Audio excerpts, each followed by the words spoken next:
CPM আগুন ছড়াতে চাইছে, মাঠে নামলেই ওদের ভাষায় বুঝিয়ে দেওয়া হবে, হুঙ্কার অর্জুন সিং এর।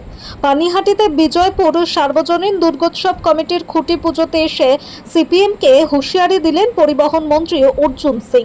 তিনি হুঙ্কার দেন, সিপিএম ভাবছে আমরা ওদের পুরনো চ্যাপ্টার ভুলে গেছি। সিপিএম আগুন লাগাতে চাইছে, ওরা মাঠে নামলেই আমরা ওদের বুঝিয়ে দেব, কিভাবে বোঝাবো তা ওরা বুঝতে পারবে, ওদের ভাষায় ওদের বোঝাতে হবে। সিপিএম ভাবছে কি আমরা ওদের অত্যাচারটাকে ভুলে গেছি, ওটা ভাবার কোনো ভাবনা নেই। সিপিএম ভাবছে ও কিছু অতি বামপন্থী, দেখেছেন তো অমিত শাহজি বলেছিলেন মাওবাদীদেরকে 31 মার্চের মধ্যে পুরো সর্বনাশ করা হবে, করে দেওয়া হয়েছে।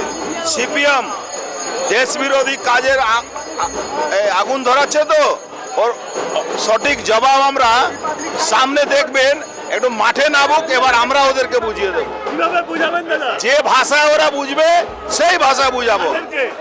ওই সিপিএম এর যারা সিপিএম এর যে মালগুলো ওই দেখেছেন তো 8-9 জনের গুন্ডা অ্যাক্ট লেগেছে। এবার যারা আরো উস্কানি দিচ্ছে তাদেরকে কি অ্যাক্ট লাগাবো আমরা, সেটা সামনে আন্দোলনে নাচ হচ্ছে, গান হচ্ছে। আরে আন্দোলন করছে কারা? গুন্ডারা। আন্দোলন করছে কারা? রাজাবাজারের সব থেকে বড় তোলাবাজ সেই আন্দোলন করছে, সে সিপিএম এর বড় নেতা।